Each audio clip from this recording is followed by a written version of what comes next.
So how could the Body Life Skills program work in a school?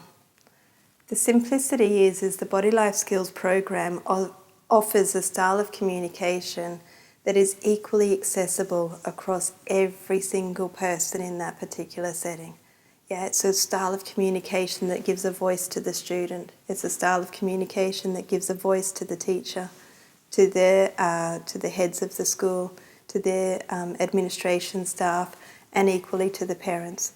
It gives a way that we can all communicate in a way that we all have exactly the same understanding of one particular person or one group of people. So with the Body Life Skills program, if we just look at it from the perspective of the student, we can go from two perspectives with the student. A, it gives the student a voice.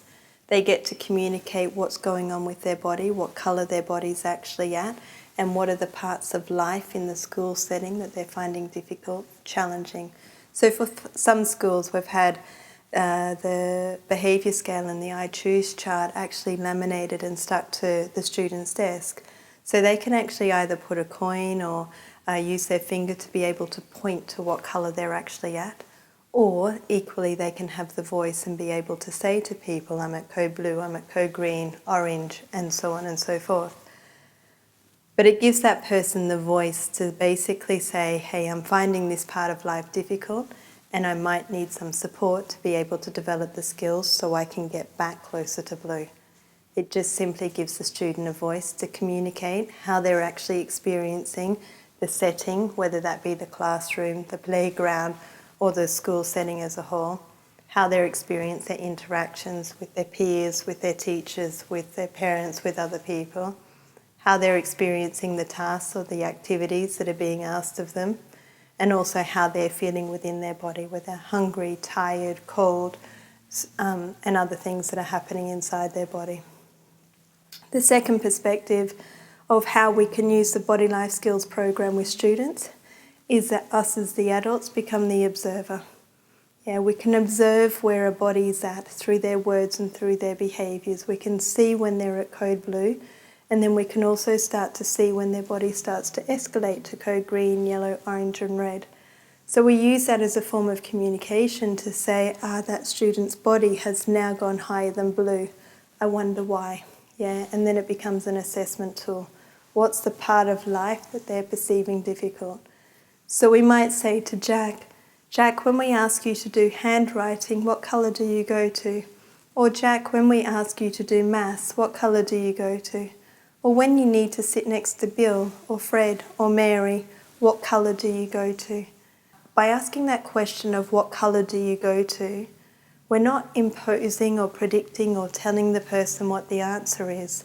We're actually giving the opportunity of 5 possible answers. Code blue, meaning that it's an activity that they feel completely at ease with. Code green, they find a little bit difficult. Code yellow, more difficult. Code orange, a lot difficult. Or code red, it's very, very difficult. But it's us observing and using the Body Life Skills program as an assessment tool to identify the parts of life that they're finding difficult. And then we either support the person to develop the skills or recommend that they get the skills outside of that particular setting, because it's not always up to the teacher to teach all of the skills to deal with life. But if we can identify the triggers, then it offers the students the opportunity to be able to develop those skills in a location that's more suitable for them to do so.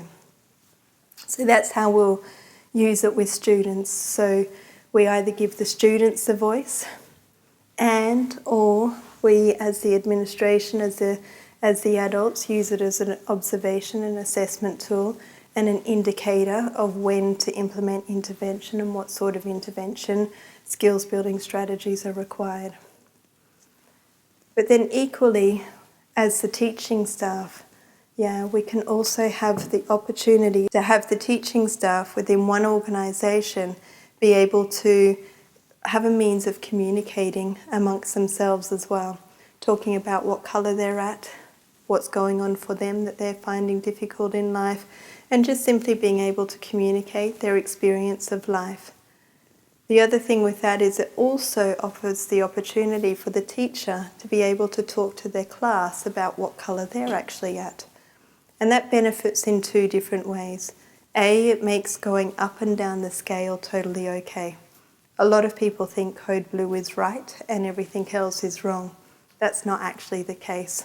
Every single person in the world goes to code blue, to code green, to code yellow, to code orange, and to code red.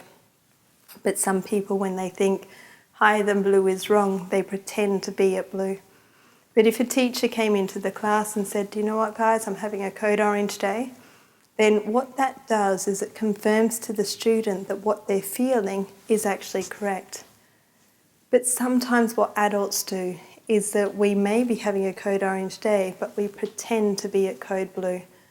And as a result, we walk in with a fake smile, an artificial blue, and we become a trigger for the student in the way that what they're seeing is code blue, but what they're sensing, what they're feeling is actually much higher. Yeah, so in that situation, we become a bit unpredictable.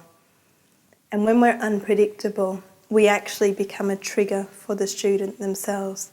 So with the open communication, we're actually confirming to the student that what they see and what they feel is actually the same thing, and therefore it supports them to feel more at ease. Even if we're at code orange, it's understanding that it's okay to be at code orange. It's just the choices that we make in that situation. So that's how the teachers can use it as a way of communicating with themselves, but also as a way of communicating with the students. Yeah, so the students have the opportunity to feel at ease of where their teacher's actually at. But then we've got the parents, and equally we can be communicating this way in our home with the families. Yeah, and so the communication of the Body Life Skills program, the way we described it with the teachers, can also be used in the home setting. So the child has the opportunity to be able to communicate with their parents, but equally their parents have the opportunity to communicate with them in this same way. So therefore the organisation of the family, the organisation of the school are all together speaking the one same language, and one that can be understood and transferred from setting to setting. With that style of communication based on understanding, never judgment, we're understanding that every single person goes higher than blue. Why? Because there's a part of life that they don't feel completely equipped to respond to.